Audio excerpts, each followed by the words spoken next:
Several years ago, when Andrew Garfield was still Spider-Man and Sony was expecting The Amazing Spider-Man 2 to break the box office like never before, the studio was hoping to use the film to build their own Spider-Verse to rival Marvel. Somehow. The idea was to hint at a bunch of villains in the film, then deliver a Sinister Six movie, a Venom spin-off, with a couple of other projects involving Black Cat and Spider-Man in the future or something. I don't know, no one cared. Anyway, despite a healthy financial success, Amazing Spider-Man 2 failed to live up to any of the previous Spider-Man movies, both at the box office and critically. Especially critically. Therefore, the original plan soon crumbled on its face and a new reboot was imminent. And because, as the saying goes, if you can't beat them, join them, Sony eventually collaborated with Marvel Studios to bring to the screen a Avengers-friendly Spider-Man, and the rest is history.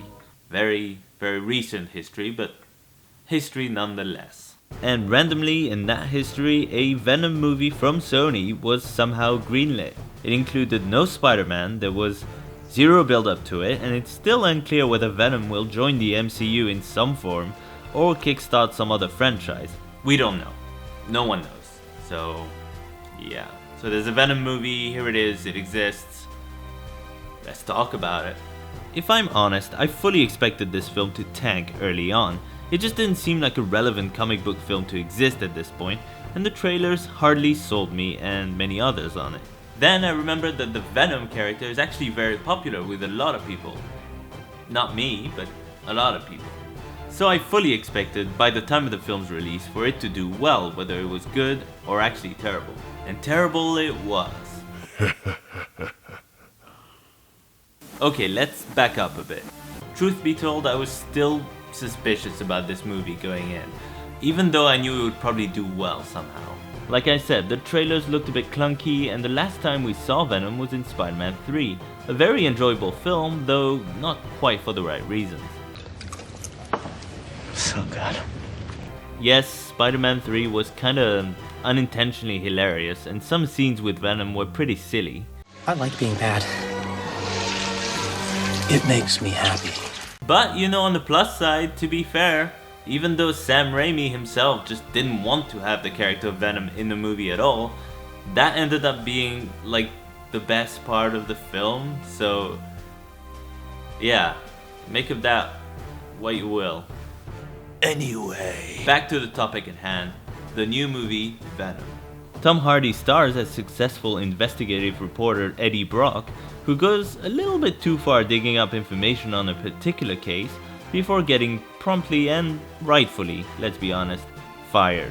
Not to mention getting dumped by his girlfriend and fiancée, Anne, played by Michelle Williams. Before that, we're introduced to the, let's go with plot. Yeah, that sounds like it probably applies here. Plot. If you remember, in Spider-Man 3, Venom literally just landed in a comet right next to Peter Parker, just randomly. He followed him home for some reason and kinda just waited there the whole movie until, you know, his scenes were up. Here, there was a whole Fantastic Four-style space expedition led by the Life Foundation, some kind of bioengineering corporation led by an Elon Musk-style entrepreneur, a CEO called Carlton Drake, played by Riz Ahmed. The expedition brings back some samples from a comet, a bunch of symbiotes. Basically alien lifeforms that look like different colored goop and act like John Carpenter's The Thing. One of the samples crashes somewhere else and it starts taking over random people. This part happens in the background throughout the movie and it's a bit... what's the word? Ropey? Ropey? Is that... It's a bit shit, basically.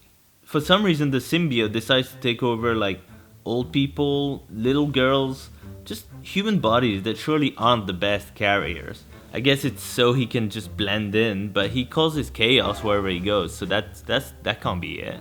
Like I said, there's no real logic to it, and it's also we can just have like a last minute Venom on Venom big CGI fight. That's all. It just felt a little on the forced side, narratively. Narratively? Is that a word? In terms of narrative. Perhaps it is you who is forced, like a bird in the wind. What? Who said that? Mom? Alright. Anyway, so Eddie Brock kind of spies on his own girlfriend to dig up information on the Life Foundation so he can use it to, I guess, embarrass them slightly in an interview? Despite the fact it's like legal documents he's like peering into when he shouldn't, and it's pretty much illegal. And he's meant to know better as well, because he's actually meant to be good at his job at that point, so... And it seems like he really didn't have a plan to take them down beyond just confronting Carlton Drake live, even though he could just not comment on the matter and sue his ass. And that's pretty much what happens. He just goes like no comment and leaves. It's like, what did you expect him to say? Just like crumble and just be like, it's true, I sent things to space. I'm sorry. You know, like that was never gonna happen. I just did not understand his plan at all. This part is, again, a bit forced in my opinion. Eddie Brock's screw-up happens out of nowhere. It seems out of character, really, even though we barely know him at this point. And the film rushes through his rise and fall. It's like they left like 5 scenes on the cutting room floor all of a sudden. And this is a feeling I got throughout the movie. It's not just that one time, that there's just some stuff missing. And it's also a bit weird that even though like Eddie Brock has lost everything, literally everything at this point, he's still like fine. Like he can still kind of afford like a big place in town and everything. I don't know. We are only human.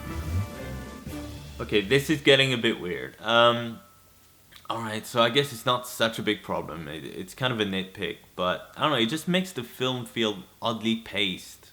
Like, I don't know, and the tone is really erratic as well. We are erratic. Whatever, head voice. What do you know? You're just a voice in my head.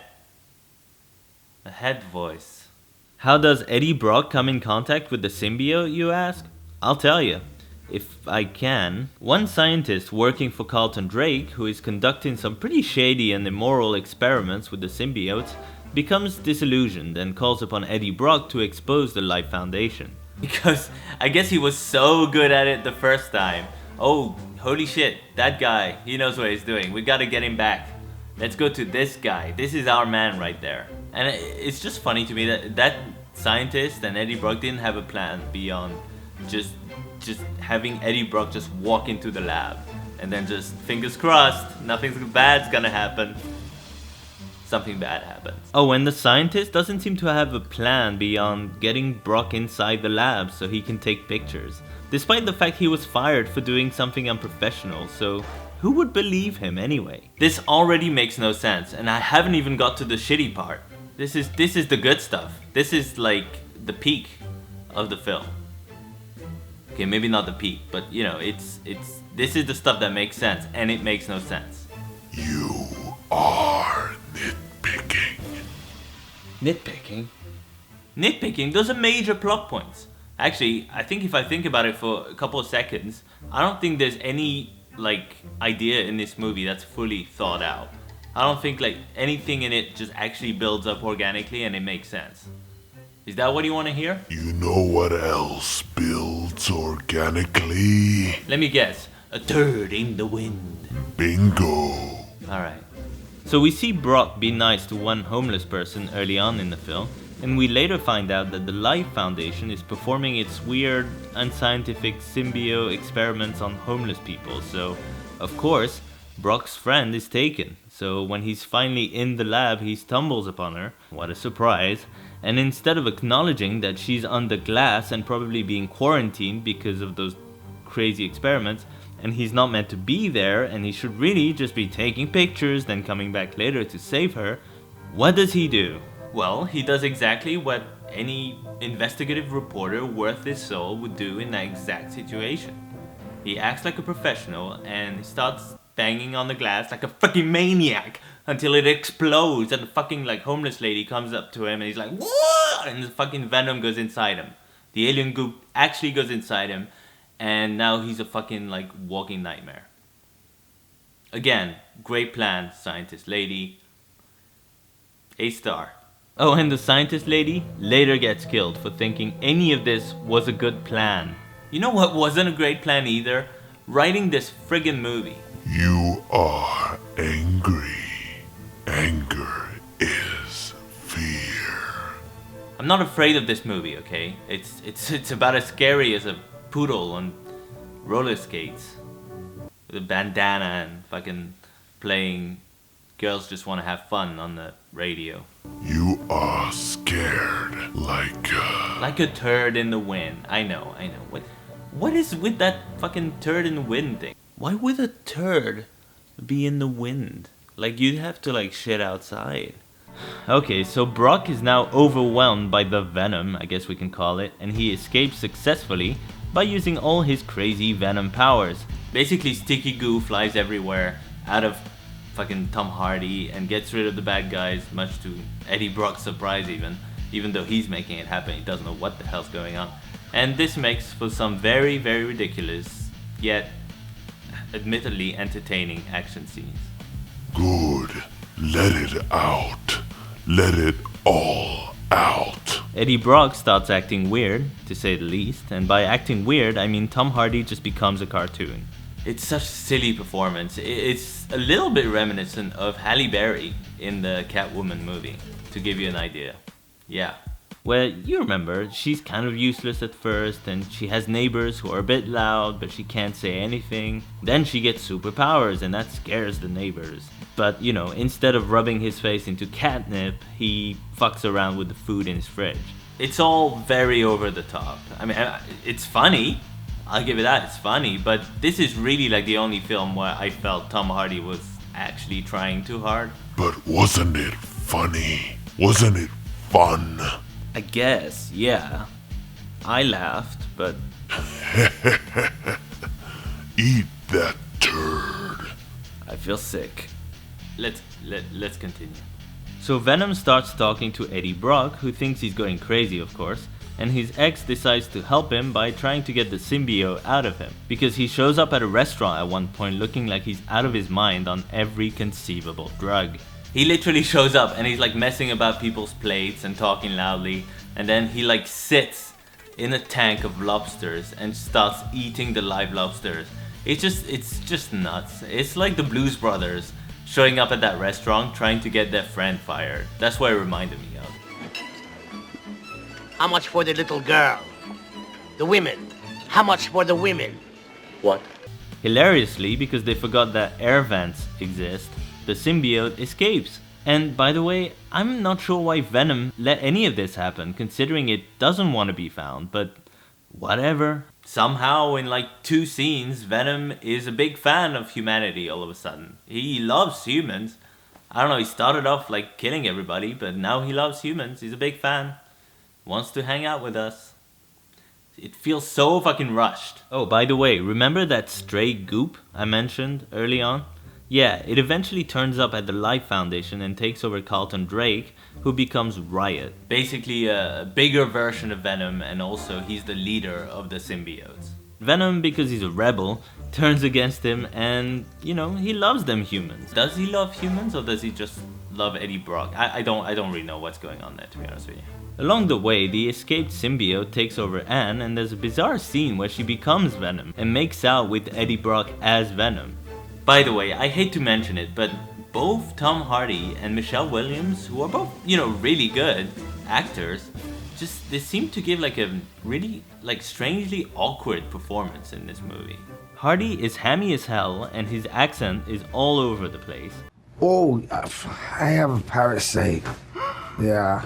Williams looks like she's about to laugh at any second because what she's doing and saying is so ridiculous. Both are essentially a little bit miscast, frankly, but at least they're having a little bit of fun with it.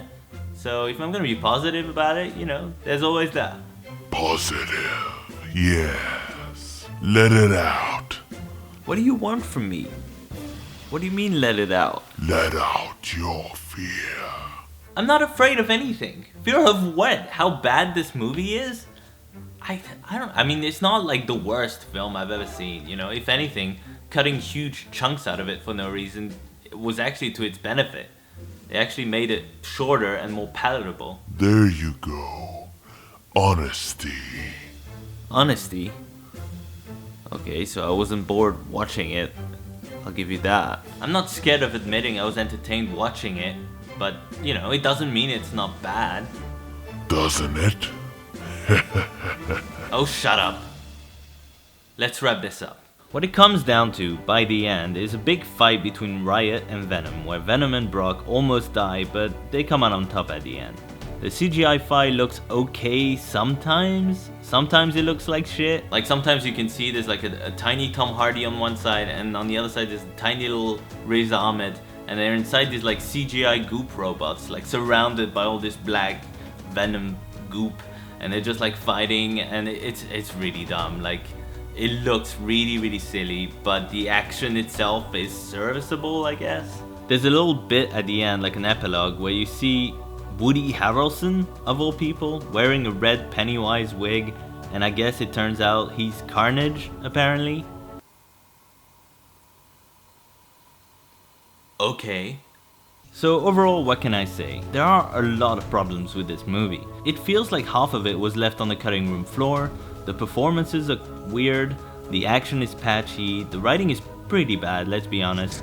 Like a turd in the wind. And the story doesn't really make a whole lot of sense when you think about it for more than 1 second. It really feels like one of those early 2000s comic book movies, before Marvel got all adventurous, when films like Elektra and Blade Trinity existed. Somehow they put Venom in a time capsule and it came out this year, I guess. This one has flop written all over it.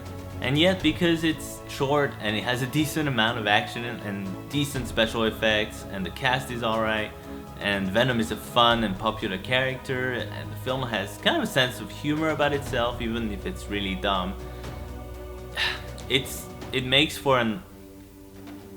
Go on. Say it. Say it. It makes for an entertaining movie. There, you happy? Yeah, I'm pretty happy. It still sucks. You do know that, don't you? This is a bad film. It's like when I say I like the Super Mario Brothers movie. Alright, I know it's not a good film. I know people hate it. I get why they hate it. But I like it. It's a bit like that. You get that, right? Yeah, so what? So where does that leave us? Where does that leave this review? Should I tell people to go watch it? Should I tell them to skip it? What's the angle here? I don't know. You're the fucking critic. Oh, for God's sake. I'm glad you're very useful when you want to be useful, but completely useless when you don't. Thanks. So, okay, if you want to see a movie that's very silly and not very well thought out, but with enough ridiculous stuff in it to keep you entertained, and you're a fan of the Venom character, then sure, watch Venom. I can't even rate this one. Let's go with 2 turds in the wind out of 5, with a, third ghost turd that may or may not be there depending on what your enjoyment of this movie is. I don't even know. Nice. Thank you for watching. Now if you'll excuse me, I have my own symbiote to flush out. Wait, what do you mean? I just thought since you like turds so much, I'll make you a turd. What? No, no.